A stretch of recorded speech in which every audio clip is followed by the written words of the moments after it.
Logarithm का बहुत सारा वीडियो बना चुके हैं। एक इसमें लास्ट टॉपिक बचा हुआ है कैरेक्टरिस्टिक एंड मैंटिसा। अब देखिए कैरेक्टरिस्टिक एंड मैंटिसा होता क्या है। इसके लिए पहले हमको जानना होगा ग्रेटेस्ट इंटीजर फंक्शन और फ्रैक्शनल पार्ट ऑफ फंक्शन। दो चीज़ हमको जानना होगा। ठीक, पहला क्या जानना होगा, GIF मतलब ग्रेटेस्ट इंटीजर फंक्शन। अब ये क्या होता है, y इजकल टू, ये होता है ग्रेटेस्ट इंटीजर फंक्शन होता है। ठीक ना, ये सिंबल होता है ग्रेटेस्ट इंटीजर फंक्शन का। और एक होता है FPF fractional part of function. ये क्या होता है, y is equal to, a fractional part का सिंबल होता है। ठीक ना, आप ग्रेटेस्ट इंटीजर कैसे निकालते हैं और फ्रैक्शनल पार्ट कैसे निकालते हैं। देखिए ग्रेटेस्ट इंटीजर होता है टेक्स, इसमें जो वैल्यू लेगा takes left side integer, takes left side integer for of non integer, non integer मतलब इसके अंदर में जो वैल्यू रहेगा वो नॉन इंटीजर रहेगा। ठीक ना, और उसका जो वैल्यू होगा मतलब उसका जो आंसर होगा वो लेफ्ट साइड में जो इंटीजर रहेगा वो उसका आंसर होगा। जैसे एग्जांपल से देखिए, जैसे हम y इक्वल टू ले लेते हैं 2.2 ले लेते हैं। ठीक ना, अब इसका ग्रेटेस्ट इंटीजर निकालना। ठीक ना, ग्रेटेस्ट इंटीजर कैसे निकालना, पहले 2.2 का नंबर लाइन पर दिखाएंगे। तो 2.2 कहाँ पे होगा, मान लेते हैं यहाँ पे 0 है, ये 1 है और ये 2 है, ये 3 होगा। इसी बीच में कहीं ना कहीं 2.2 होगा, इसी बीच में कहीं ना कहीं 2.2 होगा। इसका वैल्यू क्या कर रहा है, takes left side non integer, takes left side integer of integer value, integer value of non integer मतलब नॉन इंटीजर का 2.2 क्या है, नॉन इंटीजर है। इसके लेफ्ट साइड, लेफ्ट मेरा ये हुआ, तो लेफ्ट साइड में जो इंटीजर रहेगा वही इसका आंसर हो जाएगा। लेफ्ट साइड में कौन सा इंटीजर 2 है, तो वैल्यू क्या हो जाएगा 2 हो जाएगा। तो 2.2 का क्या हो जाएगा 2 होगा। अगर इसी तरह y इक्वल टू क्या 5.8 है तो इसका वैल्यू क्या हो जाएगा 5 हो जाएगा। मतलब पॉइंट से जो पहले नंबर आएगा वही इसका आंसर हो जाएगा। एक और निगेटिव वाला दिखाता है, अगर यहाँ पे -5.8 है तब यहाँ -5 नहीं होगा। क्यों, क्योंकि ग्राफ नंबर लाइन पे देखिए, अगर यहाँ -5 है, यहाँ -6 है, यहाँ -4 है, ठीक, तब 5.8 कहाँ होगा, यहीं पे कहीं ना कहीं होगा। 5.8 यहीं पे मान लेते हैं कहीं ना कहीं होगा, 5.8 -5.8। अब क्या कह रहा है, इसके लेफ्ट साइड, लेफ्ट में कौन है, लेफ्ट में इंटीजर वैल्यू क्या -6 है, तो इसका वैल्यू हो जाएगा -6 हो जाएगा।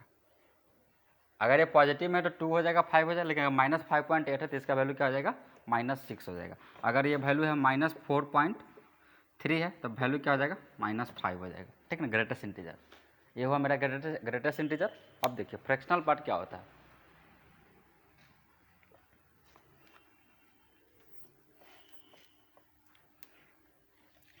अब आते हैं इसमें फ्रैक्शनल पार्ट क्या होता है। कोई भी नंबर लेते हैं, जैसे 5.8 हुआ, ठीक है, ए फ्रैक्शनल पार्ट का सिंबल है, ए ग्रेटेस्ट इंटीजर का सिंबल था। ठीक ना, तो 5.8 में फ्रैक्शनल पार्ट हो जाएगा 0.8 हो जाएगा, मतलब पॉइंट के बाद जो नंबर रहेगा वही इसका आंसर हो जाएगा फ्रैक्शनल पार्ट में। ठीक ना, अगर यहाँ पे 4.3 दिया है तो क्या हो जाएगा 0.3 इसका आंसर हो जाएगा। ठीक ना, फ्रैक्शनल पार्ट में। अगर ये अब नेगेटिव लेके चलते हैं, कोई वैल्यू नेगेटिव ले लेते हैं, -5.8 लेते हैं, तो इसका वैल्यू 0.8 नहीं होगा। 0.8 इसलिए नहीं होगा क्योंकि ये माइनस में है, तो इसका वैल्यू होगा 1 - 0.8। ठीक ना, 1 - 0.8 मतलब 0.8, दैट इज क्या हो जाएगा 0.2 हो जाएगा। अगर ये अंदर में निगेटिव वैल्यू है तो 1 में से माइनस कर देंगे, जो पॉइंट के बाद नंबर रहेगा उसको माइनस कर देंगे। सेकेंड देखते हैं कोई और एग्जाम्पल, 3.2 लेते हैं। ठीक ना, माइनस में लेते हैं, 3.3 कर देते हैं। ठीक है, तो इसका वैल्यू क्या आ जाएगा 1 - 0.3, मतलब ये वाला 1 में से माइनस कर देंगे। अगर ये निगेटिव में है तब तो क्या हो जाएगा 0.7 इसका आंसर हो जाएगा। ठीक है, तो हम देखें फ्रैक्शनल पार्ट और ये ग्रेटेस्ट इंटीजर। इसी से आता है कैरेक्टरिस्टिक एंड मैंटिसा। देखिए इससे कैरेक्टरिस्टिक और मैंटिसा कैसे आता है, सो देखिए पहले कोई भी वैल्यू x है, ठीक है ना, x का जो वैल्यू होता है fractional part, sorry greatest integer और उसका फ्रैक्शनल पार्ट का सम के बराबर होता है। ठीक ना, x का जो वैल्यू होता है ये दोनों के सम के बराबर होता है। जैसे हम x का वैल्यू कोई ले लेते हैं 5.8 ले लेते हैं, ठीक ना, तो 5.8 में हम अगर ये फ्रैक्शनल पार्ट दिखाएंगे तो क्या हो जाएगा, यहाँ fractional part sorry greatest integer में डाल देंगे, यहाँ फ्रैक्शनल पार्ट में डाल देंगे। ठीक है, तो इसका ग्रेटेस्ट इंटीजर क्या हो जाएगा 5 हो जाएगा, प्लस इसका ग्रेटेस्ट फ्रैक्शनल पार्ट क्या होगा 0.8 हो जाएगा। दोनों का सम करेंगे तो क्या हो जाएगा 5.8 आया कि नहीं आया। मतलब कोई भी x वैल्यू है वो ग्रेटेस्ट इंटीजर और फ्रैक्शनल पार्ट के सम के बराबर होता है, दोनों का सम करे वो x का वैल्यू ही होता है। ठीक ना, अगर हम नेगेटिव में लेके चले, यहाँ नेगेटिव कर देते हैं, यहाँ नेगेटिव कर देते हैं, अगर ये -5.8 है तो ये क्या हो जाएगा -6 होगा। अगर ये नेगेटिव -6 अभी जस्ट बताएं, ये -5.8 है तो इसे क्या करेंगे 1 में से पॉइंट वाला टर्म हटा देंगे। ठीक है, तो ये क्या हो जाएगा -6 हो गया, प्लस इसको माइनस करें तो 0.2 हो जाएगा। ये दोनों को सॉल्व करेंगे तो क्या हो जाएगा, -5.8। क्या -5.8 आया कि नहीं है?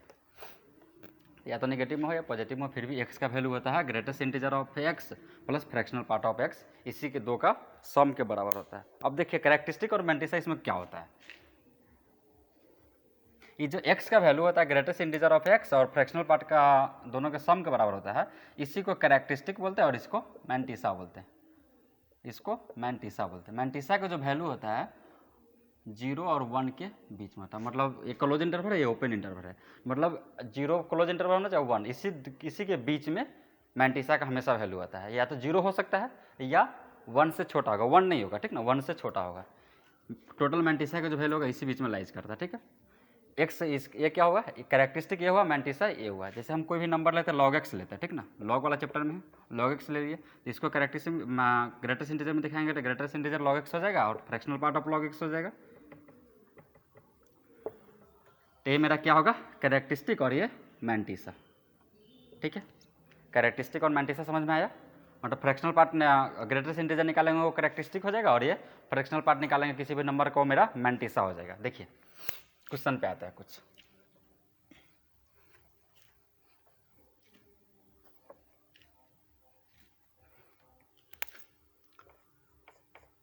क्वेश्चन है इफ log n बेस 3, क्या है log n बेस 3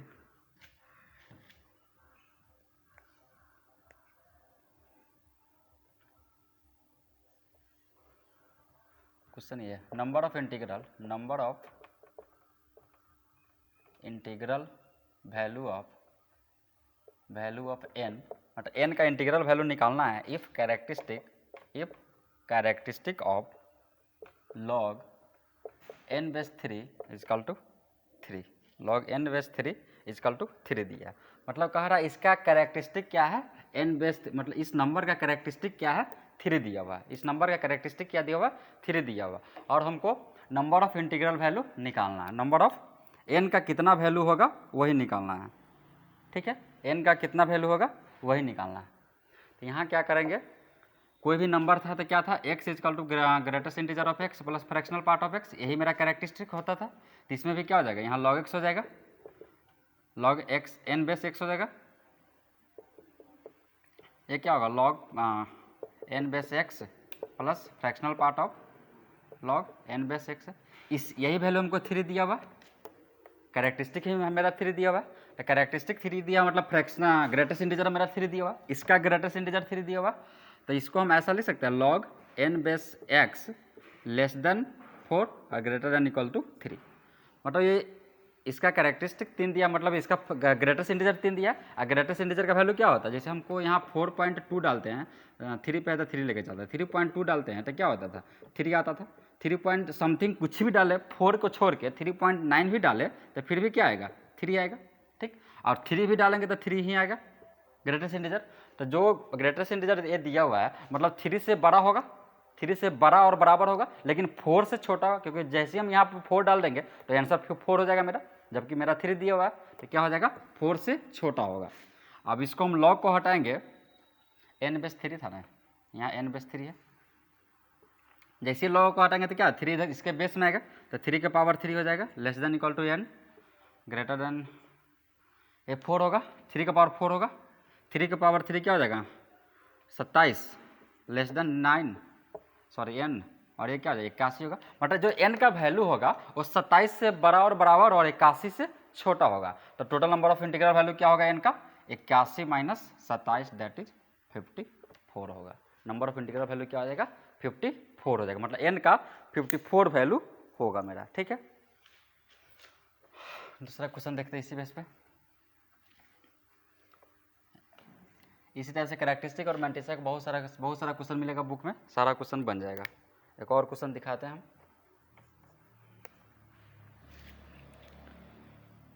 क्वेश्चन है log n base 10 is equal to -2.39, ठीक है। Find characteristic and mantissa, find characteristic and mantissa. मतलब कैरेक्टरिस्टिक और मैंटिसा हमको निकालना है। तो क्या है, -2.39 का हमको कैरेक्टरिस्टिक और मैंटिसा निकालना है। तो -2.3 का कैरेक्टरिस्टिक और मैंटिसा कैसे निकालेंगे, यहाँ पर 2.3 क्या हम डाल रहे हैं, -2.39 greatest integer plus fractional part of 2.39 हो जाएगा। ये जो मेरा वैल्यू आएगा वही कैरेक्टरिस्टिक हो जाएगा और ये जो मेरा वैल्यू हो जाएगा वही मैंटिसा हो जाएगा। ठीक है, इसी का ना निकालना था। तो इसका क्या हो जाएगा, -3 हो जाएगा और इसका क्या हो जाएगा 1 - 3.39 डैट इज 0.61, बट ये मेरा क्या आ गया कैरेक्टरिस्टिक और ये क्या आ गया मैंटिसा। ठीक है, तो इस टाइप का मेरा कैरेक्टरिस्टिक और मैंटिसा टाइप का क्वेश्चन सब बन जाएगा। एक और क्वेश्चन दिखाते हैं।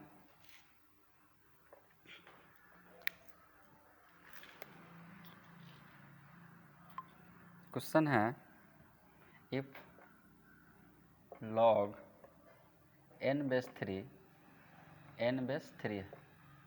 का वैल्यू है α1 + β1 एंड log क्या दिया n/5 α2 + β2 लेट है, ठीक ना, लेट इतना इक्वल टू इतना एंड इतना इक्वल टू इतना।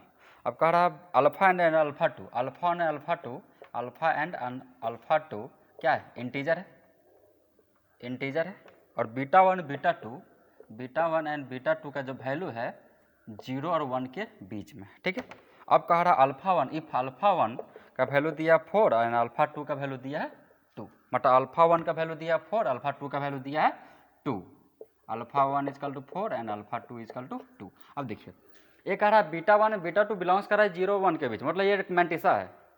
अभी बताया मैंटिसा इसके बीच में लाइज करता है, तो ये मेरा क्या हो जाएगा, मैंटिसा हो जाएगा, ये भी मेरा मैंटिसा हो जाएगा। ये क्या हो जाएगा कैरेक्टरिस्टिक और ये क्या हो जाएगा कैरेक्टरिस्टिक, जिसमें α1 α2 का वैल्यू हमको दिया है। Number of integral value of n निकालना है। ठीक है, तो number of integral value of n कैसे निकलेगा, तो क्या हो जाएगा log n/3, मतलब मेरा कैरेक्टरिस्टिक 4 दिया हुआ है, तो 4 यहाँ हो जाएगा, तो क्या हो जाएगा log n/3 का वैल्यू कहाँ से कहाँ जाएगा, 4 से बड़ा और 5 से छोटा होगा। उसी तरह क्या हो जाएगा log क्या है 5 है, तो इसका वैल्यू क्या हो जाएगा 3 से छोटा और 2 से बड़ा और बराबर होगा। जैसे इसको हटाएंगे तो क्या हो जाएगा 3 का पावर 4 हो जाएगा n हो जाएगा और ये 3 का पावर 5 हो जाएगा। ये क्या हो जाएगा log हटाएंगे तो 5 के पावर 2 n और ये 5 के पावर 3 होगा। ठीक, ये क्या हो जाएगा 3 के पावर 4 क्या 81, 27 3 81 n हो जाएगा और ये क्या हो जाएगा 3 के पावर 5 क्या हो जाएगा 3 3 27 27 3 81 243 होगा। ठीक, ये 25 हो जाएगा और ये 125 होगा। मतलब n का जो वैल्यू है इसमें n का वैल्यू कह रहा है 81 से बड़ा और बराबर और 243 से छोटा होना चाहिए। इसमें क्या कह रहा है 25 से बड़ा और बराबर और 125 से छोटा होना चाहिए। तो नंबर लाइन पर दिखा देते हैं n का वैल्यू कहाँ से कहाँ लेंगे। यहाँ पर कहीं ना कहीं 25 होगा, यहाँ पे 81 होगा, यहाँ पे 125 होगा, ये 243 होगा। पहला केस क्या कह रहा है n के लिए 81 से बड़ा, 81 से बड़ा मतलब इससे बड़ा कहाँ तक 243, मतलब इससे बड़ा कहाँ तक 243 तक। अब ये क्या कर रहा है 25 से बड़ा और बराबर, मतलब 25 को लेना है 125 तक, 125 तक। तो कहाँ पे मार्कर ज़्यादा बार चला है, यहाँ से ज़्यादा वालाइज हुआ है, मतलब इसके और इसके बीच का जो वैल्यू लेंगे तो दोनों को सेटिस्फाई कर जाएगा। तो n का जो वैल्यू कहाँ से कहाँ होगा, n belongs to 81 close interval लेंगे, ठीक, और 125 लेंगे ओपन इंटरवल में लेंगे, तो क्या हो जाएगा 81 से बड़ा और 125 से छोटा, मतलब इसके और इसके बीच में होगा। तो नंबर ऑफ इंटीग्रल वैल्यू क्या हो जाएगा 125 - 81 डेट इज 4 और 4 12 44 इंटीग्रल वैल्यू है, मतलब n का जो वैल्यू होगा 44 होगा। ठीक है, इस टाइप का क्वेश्चन सब बन जाएगा। तो इस तरह कैरेक्टरिस्टिक और मैंटिसा की जितना भी सारा क्वेश्चन आएगा सारा बन जाएगा इसी कंसेप्ट पर। ठीक है, इतना कर लीजिएगा। वीडियो अच्छा लगे तो लाइक कमेंट शेयर जरूर कीजिएगा, सब्सक्राइब।